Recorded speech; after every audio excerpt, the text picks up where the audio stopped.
बोलिए वृंदावन बिहारी लाल की। हर हर हर हर। कल प्रसंग चल रहा था, राजर्षि परीक्षित से जीवन में एक बहुत बड़ी चूक हो गई। वो हमसे भी हो सकती है और हो ही जाती है। एक घटना है त्रेता युग की, जहां एक राजा को भ्रम हुआ और उन्होंने एक कृत्रिम वेश धारण करने वाले व्यक्ति को साधु मान लिया। और द्वापर के लगभग अंत में कहें अथवा कलयुग के आरंभ में कहें, कलयुग के आरंभ में कहें, राजर्षि परीक्षित को भी एक भ्रम हुआ, जिन्होंने वास्तविक महात्मा को काल्पनिक महात्मा मान लिया। प्रताप भानु नाम के राजा को भ्रम हो गया और उन्होंने एक तनु नाम के कृत्रिम माने काल्पनिक राजा को, था तो राजा और वो भी शत्रु पक्षीय राजा और वह भी पराजित राजा, साधु के वेश में वन में रहता और उसकी मीठी मीठी बातों में आकर के उन्होंने उनको सिद्ध महापुरुष मान लिया। और राजर्षि परीक्षित को भ्रम हो गया एक दिव्यात्मा महात्मा के विषय में, समाधि में निरत महापुरुष को नकली मान करके उनकी परीक्षा करने के लिए गले में मरा हुआ सर्प डाल दिया। इस प्रकरण में दोनों प्रसंगों का स्मरण करते हुए देखेंगे आप कि साधु यदि वास्तव में साधु है तो आपके द्वारा कदाचित तिरस्कृत भी हो जाए, उपेक्षित भी हो जाए, अपमानित भी हो जाए, तो भी आपका अमंगल नहीं होने देगा। वास्तव में जिसके चित्त में साधुता है वह साधु, क्योंकि साधु ते होय न कारज हानि।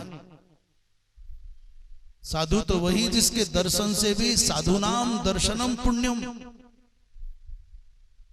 साधुओं के दर्शन से पुण्य होता है। क्यों बोले तीर्थ भूता ही साधवः, साधु तो तीर्थ रूप होते हैं, इसलिए उनके दर्शन से भी मंगल हो जाता है। रामचरितमानसकार कहते हैं, संत दरस जिमि पातक टरई, संतों के दर्शनों से पातक टर जाते हैं, पाप कट जाते हैं। राजर्षि परीक्षित ने महर्षि शमीक के गले में मरा हुआ सर्प इस भावना से डाला कि देखो ये ध्यान की मुद्रा केवल अभिनय है, केवल वंचना के लिए है, केवल दंभ के लिए है अथवा वास्तविकता है। और महाराज ये अपराध ऐसा विलक्षण हो गया कि संत तो वास्तव में चतुर्थावस्था में, तुरीय अवस्था में, आनंद में निमग्न थे। उनको तो बोध ही नहीं, पता ही नहीं चला कि राजा आए या मेरे गले में मरा हुआ सर्प डाला। राजा वहां से चल करके अपने राजभवन में आ गए। महर्षि शमीक के पुत्र हैं पंचवर्षीय पुत्र, जिनका नाम है श्रृंगी, और श्रृंगी स्वभाव के तेजस्वी हैं। तेजस्वी एक ही पल में उनको उद्वेग हो जाता है, आक्रोश आ जाता है, इसलिए हम क्रोधी न कह करके तेजस्वी कह रहे हैं। अपने मित्रों के साथ, ऋषि कुमारों के साथ क्रीड़ारत श्रृंगी जीत गए। उनके एक मित्र का नाम है, जिसका नाम है कृष्ण, विजयी हो गए। तो कृष्ण ने कहा कि बहुत बड़े धर्मात्मा मत बनो, आत्म प्रशंसा करके अपने आप को श्रेष्ठ मानने का भ्रम भूल जाओ। तुम जिनके पुत्र हो वो कोई बहुत विशेष महापुरुष नहीं, तुम्हारे पिता तो मुर्दों को ढोने का काम करते हैं।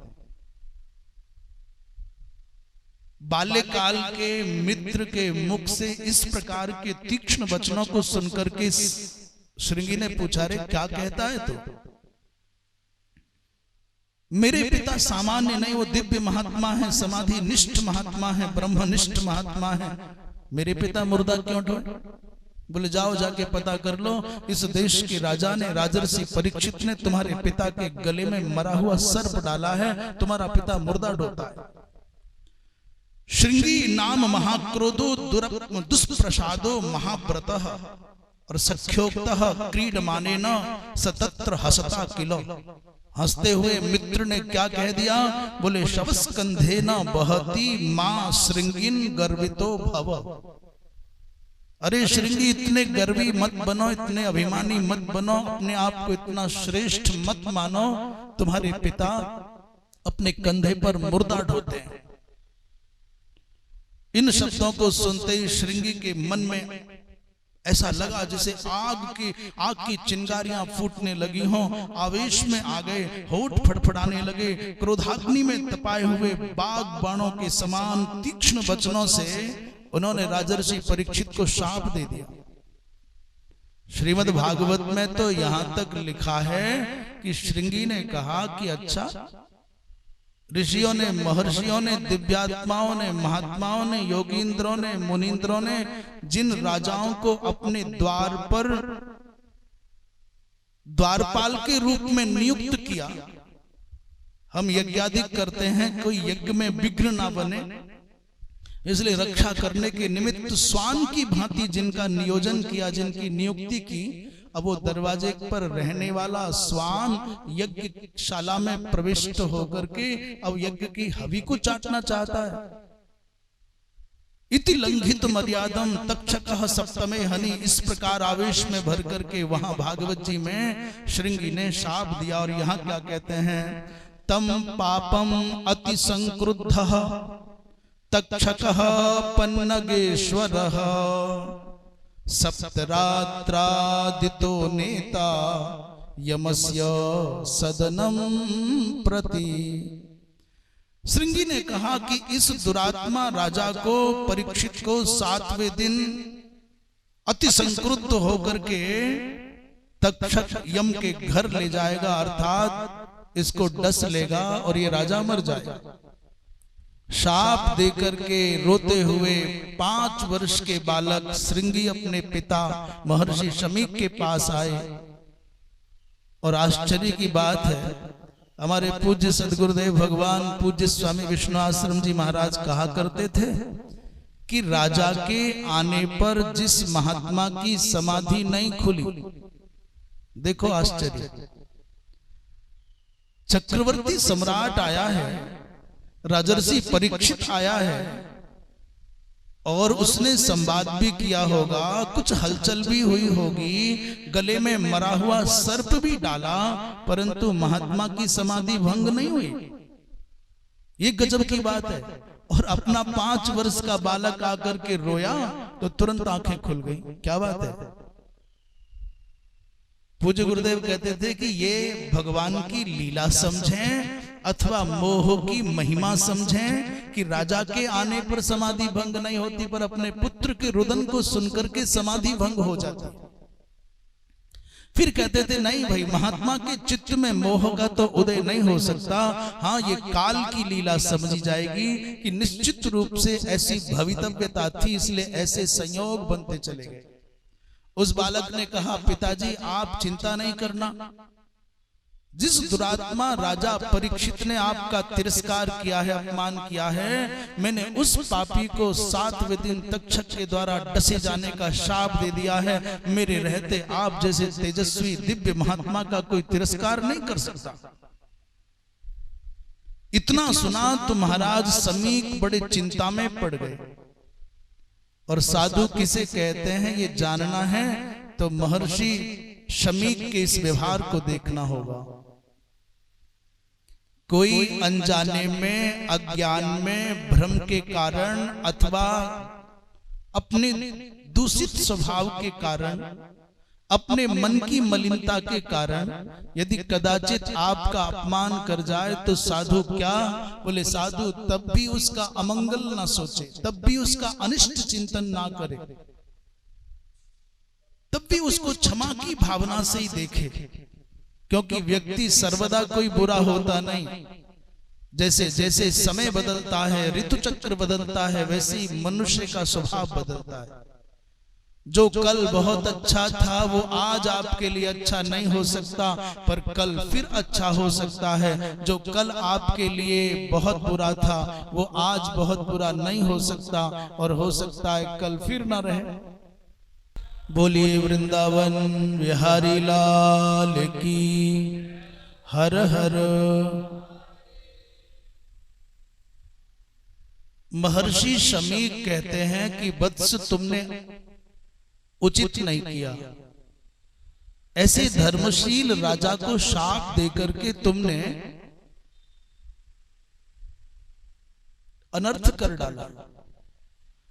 अरे राजा नहीं हो तो राज्य में अराजकता फैल जाए, राजा नहीं हो तो धर्मनिष्ठ सज्जन अपने नियमों का पालन व्यवस्थित रूप से नहीं कर सकते, राजा नहीं हो तो दुराचारियों के आतंक से पूरी की पूरी प्रजा नष्ट भ्रष्ट हो जाए।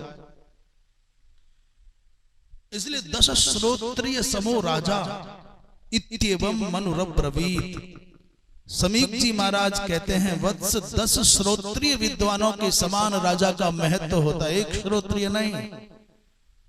श्रोत्रिय कहते हैं जो ब्राह्मण द्विजत्व से विभूषित हो जाए, माने यज्ञोपवीत आदि संस्कार समय पर संपन्न हो जाए,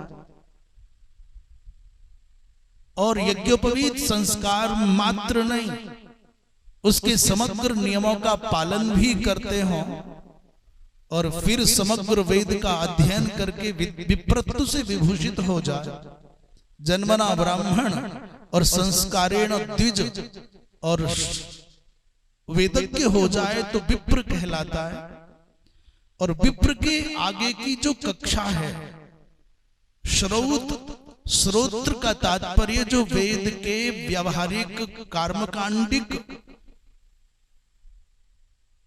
विभाग से जो परिचित है, अर्थात जो आहिताग्नि है उसको श्रोत्रिय कहा जाता है, जो अग्निहोत्री है। तो पहली कक्षा ब्राह्मण की माने जन्मना ब्राह्मणों के यह, और दूसरी संस्कार हो जाए यज्ञोपवीत संस्कार हो गया तो द्विजत्व से वो अलंकृत हो गया, और वेद का अध्ययन करने पर विप्रत्व आ गया। परंतु जब वो अग्निहोत्री हो जाए तब उस ब्राह्मण की संज्ञा श्रोत्रिय हो जाती है। तो 10 श्रोत्रिय विद्वानों के समान एक राजा का महत्व है, इसलिए राजा को सामान्य नहीं समझना चाहिए। सर्वदेव मयो राजा सर्वदा मान मंडितः। राजा ही धर्म कर्म का संरक्षक है। इसलिए वत्स तुम्हारा शाप उचित नहीं, तुमने अनर्थ कर दिया। तुमने बालकपन में अज्ञान के कारण जो शाप दिया है उससे तुमको लाभ नहीं होगा। श्रृंगी ने कहा कि पिताजी मैंने कभी परिहास में भी मिथ्या भाषण नहीं किया,